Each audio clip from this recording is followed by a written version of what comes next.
lahat ng pagsubok na yon, nanatili kang positibo sa buhay. Yung nga nakikita namin sa iyo eh. Saan mo natutunan yan, pagiging positibo sa buhay? Pati sila papa mo, ganun. Ano yung turo ba nila sa iyo, yung papa mo? Opo, lagi ko na nilang sinasabi sa amin na kahit anong mangyari sa hirap naman ng buhay, maging positibo lang po palagi, na lagi mag-rely po sa Panginoon kasi siya lang yung nagbibigay ng lakas at nagbibigay ng source. Ayan, kapag nanonood tayo kay kay Milka, talagang parang laging mamumutawi sa bibig natin is amen. 'Di ba? Talagang napaka-positibo nila. Talagang sa Panginoon lang sila kumakapit sa kabila ng mga pagsubok nila sa buhay. 'Di ba? 5 magkakapatid, tapos ang magulang nila is bulag na, pero andun pa rin yung pagiging positibo nila na nakaka-inspired para sa atin, 'di ba? Napakaraming tao na napapagod, nahihirapan.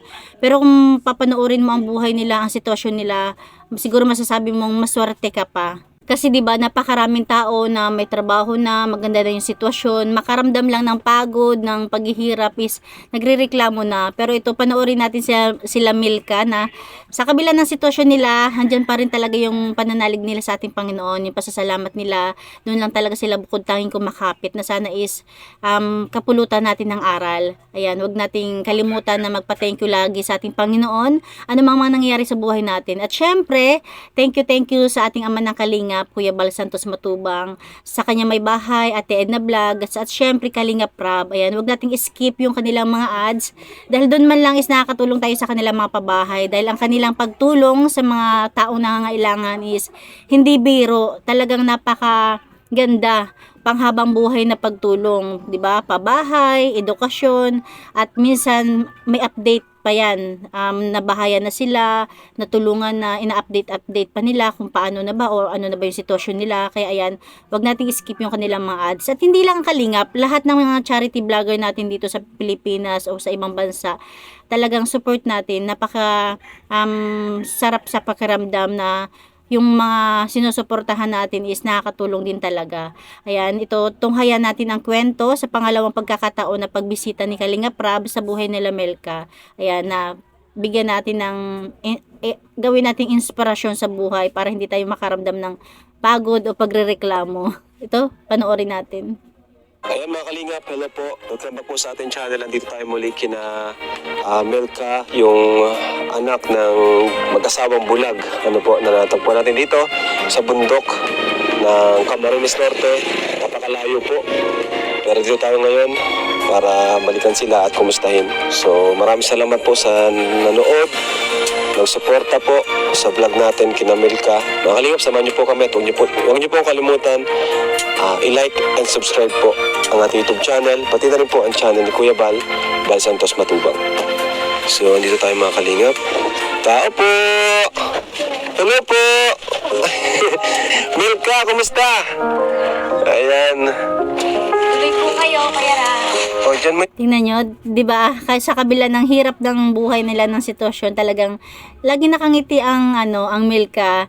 Pero ang lahat na natutulungan ng ni Kalinga Prab, talagang di ba, lagi talagang mga nakangiti, talagang positibo sa buhay. Yung Mike, gulat ka ba na pupunta kami? Wala po, hindi ko po inaasahan. Di mo inaasahan. Ano kayo, mukhang busy kayo Nag-ayos po ng Mga gamit? mga damit po. Okay. Nililigpit po yung mga nilaban. Mga Di ba? Sa kabila din ng sitwasyon ni nanay na hindi nakakakita, pero ayun kumikilos pa rin talaga siya. nilabhan. Mukhang katulang kayo. Asan si papa mo? Wala po si Papa, na may nagpahilot po kasi sa kanya, kaya po nandun po siya sa... Nagpahilot? Opo.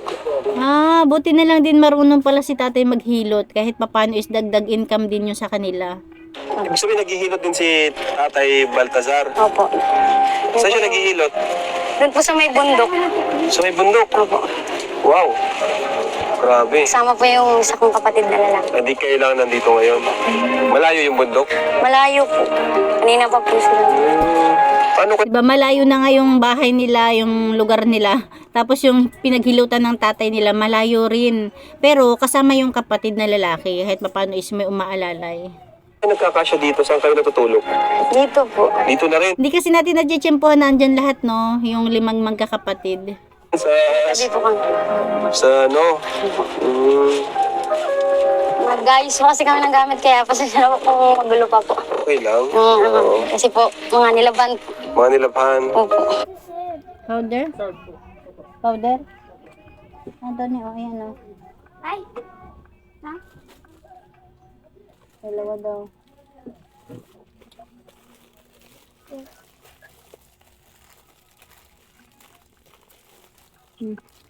Balik mo yung isa.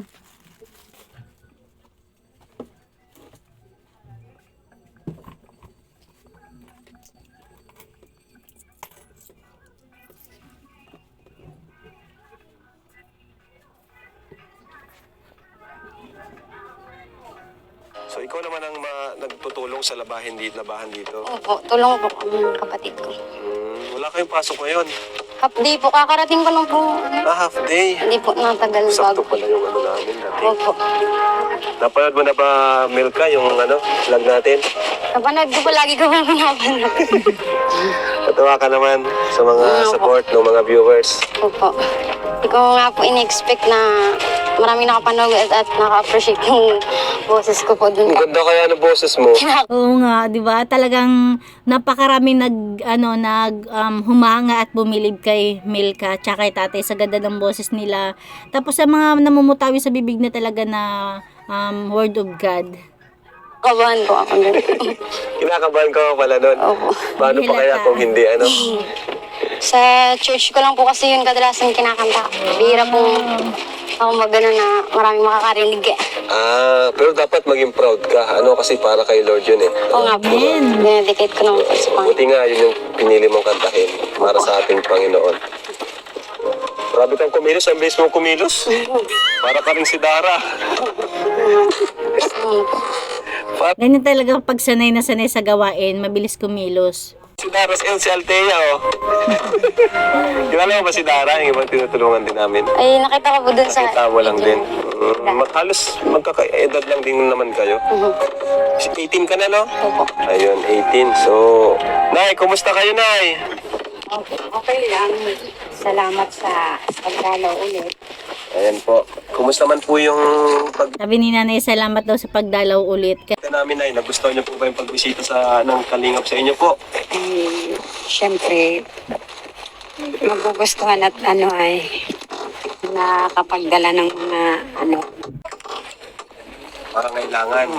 kasi talagang nanalangin ako sa Diyos na kasi halos wala na kami noon. 'Di ba? Kahit papaano hindi lang naman sila nanay yung natutuwa, kahit yung mga viewers na talagang natuwa dahil panibagong matutulungan na naman nila Kalingap Rab, panibagong pamilya na magkakaroon ng pag-asa sa buhay. Nung oras na yun, kaya Sakto pala yung dating namin. Wala na po talaga kayo. opo, wala na talaga. Kaya Napakabuti talaga ng Panginoon. nagigimbal na masyado yung na yung mag-asawa. Ibig sabihin, sakto yung dating namin, Nay. Nay? Sa Wow, ang ganda rin ni nanay, oh, may itsura din. opo. Maganda pala si Nanay. Kamukha ni Melka. Nay, sa'yo naman na nila yung boses na ni Melka. Sa inyong dalawa ni Tatay. Kumakanta rin po kayo, no? Hindi ako masyadong kumakanta. Hindi masyado. Nay, ba't po kayo nabulag, Nay? Na nagkasakit ako ng, sabi ng doktor, yung isang klaseng typhoid na may connection sa nature. Matagal na po ba kayong bulag? Matagal na rin. Ano yun, since birth or Hindi. Hindi naman. Kasakit niya ng typhoid. Kasakit lang. Mga ilang taon po kayo nun? Sabi daw, sabi ng magulang ko, nag-umpisa ako 3 months. Ay, ano na din? Halos, baby pa kayo. Ano po? Hindi naman biglaan yung pagkawala ng Hindi paningin. po ba natulog dito? Ibig sabihin, 3 months pa lang siya, nagkaroon na siya ng ganong sakit, pero yung pagkabulag niya, hindi agad-agad. Siguro nagdalaga pa siya nakakita or hindi na. Kasi nabanggit ni nanay, napansin ko, sabi niya, hindi naman daw agad-agad nawala ang paningin niya. Ibig sabihin, 3 months siya nung nagkaroon ng sakit, tapos siguro malaki na siya nung medyo nawala na yung paningin niya. Pag umuulan. Pag malakas na matagal-tagal na mga 2 oras, matulog. Natulog na. Ito nga, may nakasahod, Ayun. Nay, masaya po ba kayo at nakilala po kayo ng Team Kalingap, Nay? Ay, masayang masaya po. Sobra, maraming salamat. Alam niyo ba, ang edad lang niya ni nanay nasa 40 plus lang, pati si tatay, di ba? Ang babata pa nila. Kaya, Inspired po yung istorya ng inyong buhay, lalong-lalo na po si Melka, no? Nakakatuwa, daming na-inspired, daming natuwa Hindi nga namin inaasahan na na ma-appreciate ng tao yung pamilya niyo po. yung boses niya na Iyan mo. Wala pala ito masyadong harang, ano? Nakakatuwa yung sila talaga. Sila lang ano yun, open lang pala ang bahay nila, tapos diyan na sila natutulog. Ibig sabihin, pag natutulog sila, open lang, di ba? Grabe. yung tutulungan. Wala si tatay kasi naghihilot pala. Yung pala trabaho ni tatay na maghihilot. Lahat na ata pinatrabaho ni tatay, Ganun talaga ang responsableng tatay, kahit di ba, sa kabila ng sitwasyon niyang bulag, andun pa rin. Napansin ko lang, karamihan sa mga bulag o hindi nakakakita, ang galing maghilot, no? Marunong maghilot. Sa bundok basta kaya. Simula ba, di ka nahiwalay sa kanila, sa mama at papa mo?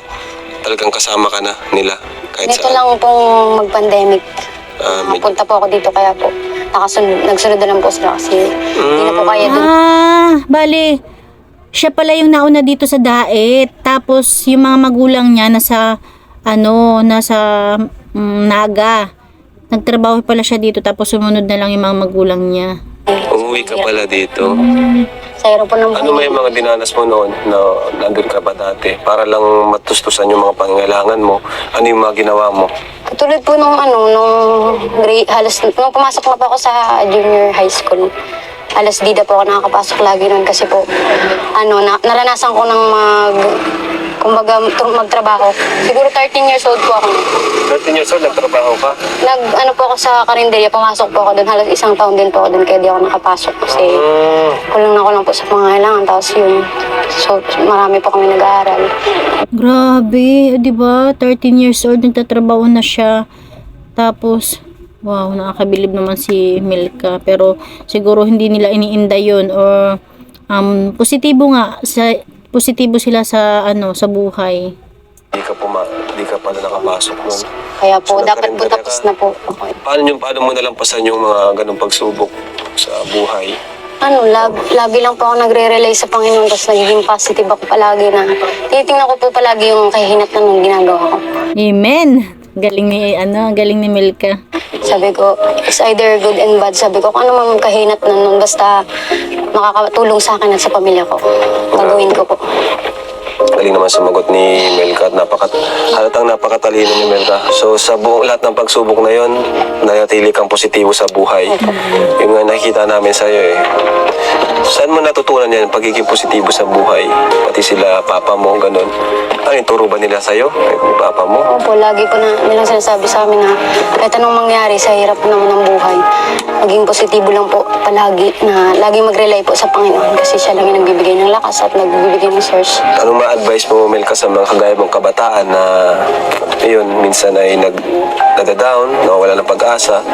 Naku, sa mga kabataan nga ngayon halos, ang sarap-sarap ng buhay, pero yung iba is marireklamo pa, naghahanap pa ng kung anong hinahanap, diba? Ang suswerte na nga nila, pero tingnan nyo naman si Milka, diba, talagang 13 years old, nagtatrabaho na siya para lang, ayun, syempre, para sa pamilya. Grabe, nakakabilib talaga. Ma-advise ko po ay, no matter how hard your life is, magpatuloy po kahit sobrang hirap, hindi man katulad namin kahirap, or basta may mga bagay kang nahihirapan or nakakaramdam ka ng pagod. Syempre po sa panahon ngayon dahil lalo't duman yung pandemic, magpatuloy po at laging mag-rely sa Panginoon na siya yung magbibigay ng lahat at ng mga pagsubok, magbibigay ng kasagutan, ganun. Yung parang lagi lang pong tumingin sa kahihinatnan palagi nung gagawin mo sa buhay. Grabe. Galing! Grabe talaga si Milka, ang galing. Grabe, ang galing ni Melka sumagot. Napakatalino sumagot ni Melka. Pero narasa mo na rin namang yung kahit, kasi ngayon, di ba, hira ka lang, di mo pinapakita na nahirapan ka. Pero narasa mo rin namang sobrang hirap ng buhay, nalungkot ka, o may time na gusto mo na rin sumuko, ganun. Naranasan ko din po yun sa part na yun kasi syempre po bilang kabataan. Tapos tumata yung panganay kasi wala po yung panganay namin. Napakahirap po. Parang tinitingnan ko sa sarili ko, sabi ko, paano ko kaya i-handle yung gantong situation, sabi ko. Pag nakikita ko yung pamilya ko ganun, parang napakahirap na sitwasyon. Dumaraan po talaga sa ganun, lagi ko na lang pong iniisip na pagsubok to ng Panginoon sa akin para po gumawa ko ng bagay na nararapat na makaluluguran niya po para malampasan ko yung pagsubok na binigay. Amen. Ang galing. Grabe. Ang galing. So, isabihin talagang lahat, ang pinagkukunan mo talaga ng lakas ay ang Panginoon. Ano? Yes, yun din talaga. Yun yung talagang napansin ko na lahat ng salita nila, lahat ng mga binibitawan nilang sagot kay Kalingap Rab, andyan ang Panginoon. Grabe, nakakalugod.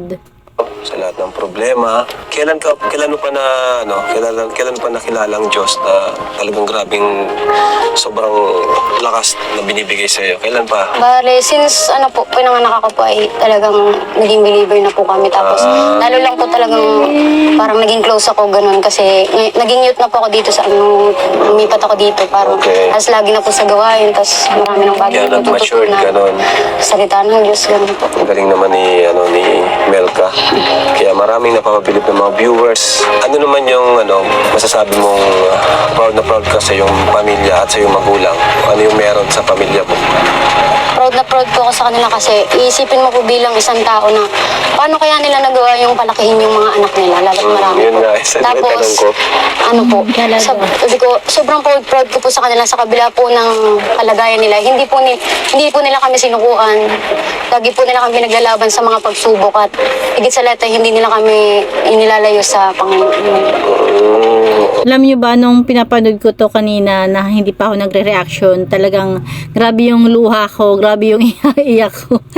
Sabi ng mga anak ko, bakit yun? Kasi naka-headset lang ako. Grabe, natatouch talaga ako dito kay Milka. Yun nga rin yung sabi ko na paano naman napalaki yung 5 yung anak na kahit bulag sila, di ba? Ano naman yung pinagpapasalamat mo sa kanila, sa inyong magulang? Pinagpapasalamat mo sa kanila? Ang pinakapasalamat ko po sa kanila ay una-una yung lagi nila po kami nilalapit sa Panginoon. Tapos pangalawa po ay yung hanggang ngayon po ay sila pa rin yung nagbibigay sa amin, nagpupush sa amin sa mga bagay na gawin namin maging palugod-lugod sa harapan ng Panginoon. Lalo po yung mga paghihirap nila. Nagpasalamat po ako dun kasi po maiisipin mo po paano kaya nagawa nga po, yun nga po yung napakalaki lang ng Diwa. Paano kaya nila napalaki, paano kaya nila napataguyod yung pamilya, lalo't malaki po kami pamilya. Kaya sobra po ako nagpapasalamat sa kanila bukod sa Kasipagan. kasipagan sa lahat ng mga binibigay nila. Hindi po sila nagkulang sa paalala at pagmamahal po sa amin. Yun na po. Yun. At saka alam nyo ba, talaga napakaswerte pa rin nila sa mga magulang nila dahil sa kabila ng sitwasyon ng mama at papa nila na bulag, hindi nila naisipan na ipamigay o ipaampon, diba? Tapos hanggang ngayon na malalaki na sila, yung mga magulang pa rin nila ang kumakayod para sa pangailangan nila sa araw-araw. Talaga andun pa rin yung suporta nila para sa mga anak nila. Pero pinapagalitan ka rin siyempre. Opo. Hindi naman nawawala yun. Oo naman, kahit saan naman talaga, kahit pasabihin ngang mababait yung anak, talaga naman kahit papano is andyan yung napaka-responsabling anak, hindi pa rin talaga maalis na papagalitan pa rin ng mga magulang kasi wala namang perpektong tao, di ba? Lahat naman tayo is nagkakamali, nagkakasala, na ang magulang is andyan yan para itama tayo. Kaya sa mga kabataan, kapag pinapagalitan ng magulang o sinisita, tinatama, sana maging ganyan kayo kay Milka na alam nila ang dahilan kung bakit sila napapagalitan, di ba? Kasi bilang kabataan ay tinatama ko po sa mga Umuulan na po. Wala namang perpektong kabataan, kahit pa sabihin may magandang katangian yan, may hindi rin maganda, di ba? Kasi nasabi, no one's perfect. Maya-maya baka may tulong natin dito. Pero kahit ganito yung pamilya mo, ni minsan di mo sila kinahiya, syempre, proud ka sa kanila, ganun. Hindi ko po sila naya, lalo na nung mga time na may hindi mo nawala yung nambubuli. Bully ka rin about sa iyong parents. Ako nabuli. Sinasabi ko lang sa kanila, ano naman kung ganito yung mga magulang ko, at least nakikita mo ang katayuan ko ngayon na itataguyod nila kami kahit gano'n sila. Yun lang po yung sinasagot ko kasi wala naman po silang maganda talaga sasabihin eh. Kaya hindi ko na lang po pinapatulan. Tama yan. Para sa akin nga talaga nakaka-proud dahil lumaki silang ng ganyan. Di ba nung maliliit pa lang sila sa hirap ng sitwasyon nila, kung tutusin yung ibang mga magulang kumpleto naman, walang kapansanan pero nagagawa nila ipaampun, ipamigay, pero sila andyan, no? Ang lalaki nila talagang kitang-kita yung pag-aalaga sa kanila ng kanilang mga magulang. Nakaka-proud. Ibig sabihin, nabully ka rin pala about sa magulang mo, sinasabing bulag, ganun. Hindi mo na lang pinapatulan. Pero lulungkot ka syempre. Opo, nasasaktan ba ako doon sa pagkintos? Parang Tinatawag sa pangalan. parang gusto ko na... Tawag sa kanya bulag. Siya? Opo. Lalo po. Hindi na raw siya tinatawag sa pangalan, parang ang tawag na sa kanya bulag. Halimbawa, sa isang school, tawag sa kanya bulag. Di ba, nakakasakit talaga ng damdamin. Nung nasa naga ko, nung mga bata pa po. Minsan napasugod yung papa niya sa school. Parang nagsugod yung papa mo sa school kasi yun nga, binubuli. Kasi tinatawag kang bulag. Ngaway ko po kasi nainis ako. Siyempre, magulang mo yun eh. Hindi sa magulang mo yun. Sinabi ko na sa mama, pwede mo akong sabihin ng kung ano mong mga salita or kaya kung ano man ang gusto mo, pero huwag mo lang idamay yung magulang ko kasi di mo alam kung ano pinagdaanan namin. Ganun po yung sinasabi. Tama, 'di ba? Talagang gaganon-ganunin mo ang magulang namin na grabe ang sakripisyo sa amin. Kayo nga baka kompletong magulang naka-react, no? 'Di ba? Talagang masasaktan talaga si Milka kasi sa kabila ng sitwasyon ng magulang nila, andyan nakasalalay sa kanila, nakaagabay, tapos gaganon ng ibang tao. Kahit ako, pag sa magulang, okay lang kung ako pero pag magulang ang sasabihan, di ba? Pag sa akin po sana kakayanin ko pa yun, pero pag sa kanila, napa-okay po ako dati. Ayan. Ikaw naman, ano masabi mo? Wala. Salamat. Ano pangalan nga niya? Abishay po. Abishay. Babae siya, no? Opo. Ilang taon ka na, Abishay? Ilang taon? 8 po. 8? Parang si Althea nga ito, Pero sumasagot siya, ang galing naman na ni Abishay. Parang si Dara at Althea din. Anong gusto mo, Abishay? Althea, parang alam ko Bea. Bea, Althea. Pasalubong namin sa sunod dito. Kalimutan ko na. Kalimutan na. Nakalimutan niya na daw. Siguro, di ba, bilang bata, magkasama-sama na sana pagdating nila kuya, may dalang ganito. Di ba? Nakatuwa. Burger? Jollibee. Sige, sa sunod, madala kaming Jollibee para sa inyo. Wow! Thank you, Kalinga Pro. Bira ata kayo makaluwas, no? Bira. Ikaw, ko pag mayroon kang kakabilisan. Diet? Bira ka magpa-diet? Bira po. Bira. Kasi Parang talaga kung panoorin nyo to sa video ni Kalinga Prab, talagang ang layo ng lugar nila, Melka. ano mo ipapadahit. Wala ka Layo naman. po nun eh. Tas Wala namang gagawin. Natatakot ako magbiyahe halos. Layo nga. Kahit itong lugar nyo, napakalayo. Pero safe naman dito, mababait naman ang tao dito. Oo naman po. Safe naman po. Safe naman. Safe naman kasi nga, di ba yung bahay nga nila walang harang, open lang. Ito pong kantang ito ay iaalay ko sa Panginoon at sa mga tao na naka-appreciate po nung una kong kinanta sa kanila. Bali, kukuha lang tayo ng maiksing kanta dito ni Melka kasi nakaka-copyright din tayo kasi may gitara na kasi instrumento. Kaya, ayan, kunti lang. Parang, ano lang po to, parang Pasasalamat. Pasasalamat. Pasasalamat na kanta para sa inyo po. Sa mga nakakapanood. Title po nito ay Pusong Dalisay. Pusong Dalisay. Abay. O kabahan.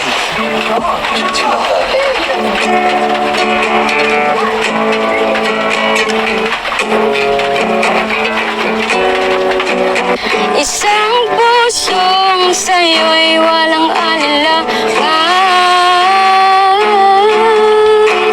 Isang pusong itinitibok na ika'y parang alam. Handog ko'y pagpupuri sa'yo lamang, Jesus. Handog ko'y pagpupuri sa'yo lamang, Jesus.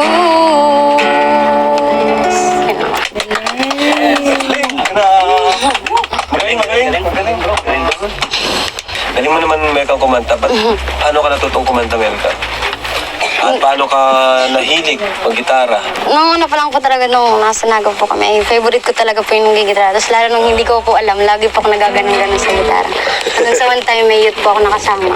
Ano din po siya sa church. Sa church. Tinuruan niya po ako ng mga minor chords. So hanggang ngayon po, nag-aaral pa din ako. Hindi pa po ako yung katulad ng mga Magagaling ka maalam na talaga. po talaga Galing naman. Maalam. So, ginagamit mo yung talento mo sa Panginoon. Opo.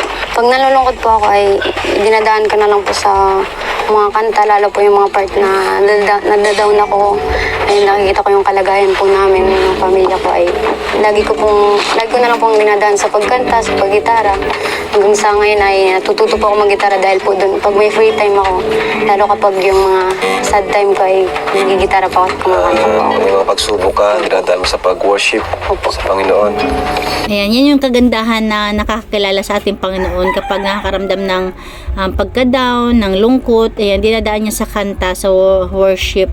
Kahit paano is gumagaan yung pakiramdam niya. Kasi kapag hindi ka nakakakilala sa Panginoon at nakaramdam ka ng hindi maganda, minsan ko ano-anong naisip, anong ginagawa, di ba? Pero at least si Melka, sa edad niyang ganyan, is nakakakilala na siya sa Panginoon. Kaya ayan, sana ma-inspire dito yung ibang kabataan. Parang yun yung way of prayer mo, yung way of pagkausap sa Panginoon. After worship po, nagpo-pray. Pray. Kung ano pong gagawin ko. Ganun po. Grabe, nakaka-inspired yung si Melka para sa mga kabataan kagaya mo rin, no? Masaya ka ba, Melka? Nakilala mo ang Team Kalingap? Sobrang saya po and thankful kasi Ano sabi ng mga kaibigan mo? Alam na nila? pati yung po yung mga teacher. Pati yung mga teacher. Yan nga po nila ako na kumanta daw ako sa sa Teachers Day po nila. Ay, siya? Gitara po kasi Talaga? nakita po nila yung Ibig sabihin yung iba din alam na ka? Tapos may mga kaklase din po ako nag-sorry sa akin kasi akala nila yung pag-aalis ko ay nagagala lang ako. Hindi nila alam yung ginagawa ko. Kaya nag-sorry po sila sa akin. Kadalas mga kaklase Nung ko mga po. wala ka, akala ay... Akala siguro na iba niyang kakilala kapag nawawala siya is naglalakwat siya kung saan pumupunta. Siguro may mga gawain sa school na minsan hindi niya na nagagawa, umuwi na siya dahil iniisip niya yung mga magulang niya, di ba? Nagagala lang. Nagagala lang or hindi nila alam yung buhay mo ay ayan, bulag yung magulang. So kailangan ka talaga nila, di ba? Ikaw yung gabay nila eh. Pag naglalakad sila, no? Pag naglalakad ba sila, palagi kayong nandyan? Po yung lalo na po yung maliliit kong kapatid. Sila po yung halos nag-aano sa kanila. Ikaw Abishay. Abishay? Iba yung nag-aakay sa mama at papa mo, ikaw? Hindi ka napapagod? Hindi po. Bakit? Ba't di ka napapagod? Mahal mo si mama at papa mo? Bakit mo mahal sila mama at papa mo, Abishay? Kasi syempre ramdam ng bata na mahal din sila ng kanilang mga magulang, 'di ba? Kasi kapag ang bata kasi ramdam nila yung pagmamahal ng magulang, andun din yung care, 'di ba? Kapag ang bata walang pakialam sa magulang o hindi, parang wala lang, ibig sabihin naramdaman din yun ng bata. Hindi po sa pag-aalaga po sa akin. Kaya di ka napapagod na alalayan sila. Kahit saan pumunta. Kahit saan pumunta si mama at papa mo, kasama ka. Opo. Wow, grabe, nakaka-proud naman itong batang to. Bakit di mo iniiwan sila pa naglalakad? Baka po mabangga. So, ayan po mga kalingap, thank you po sa panonood sa kwento ng buhay nila Melka, ang kanyang pamilya. So, bibigyan po tayo sa kanilang pera bilang tulong po sa pamilya nila habang tayo wala dito. Bigyan natin sila ng panggastos sa araw-araw. And nakaraan po, nagbigay tayo ng 5,000 plus yung groceries natin na binigay natin sa kanila sa kabigas. Ngayon naman nabigay tayo ng 4,000 pesos. Allowance. Thank you Kalinga Prab. Kasi kahit papaano, alam nyo ba, talagang sa ganyang sitwasyon, sa ganyang buhay, parang laking ginhawa, 'di ba? Kung sa iba maliit lang 'yan, pero sa kanila kina Melka o sa mga hirap sa buhay, napakalaking tulong na 'yan. Ni Melka at ng kanyang mga kapatid, pati na rin pagkain, ano? Ayan. O Melka, ikaw na maghawak niya na. Thank you po. Bigyan mo kay na mama mo kung anong pwede nito. Saan yung ginagamit kadalasan yung mga binibigay namin? Sa pangangailangan po, lalo po pampasok po. Pang school, pang baon. Ayun. Bakit dati pag pumapasok ka, talagang minsan wala kang baon? Minsan pa wala talagang baon, pero pumasok po. Pumasok pa rin. So, ayun. At least ngayon, nandito yung suporta ng Team Kalingap sa inyo, ano? Para sa pag-aaral mo. Malay mo, maging scholar ka din ng Kalingap. Kagaya nila Dara. Kilala mo yung iba namin tulungan? Gusto mo din ba silang mamit? Ha? Someday?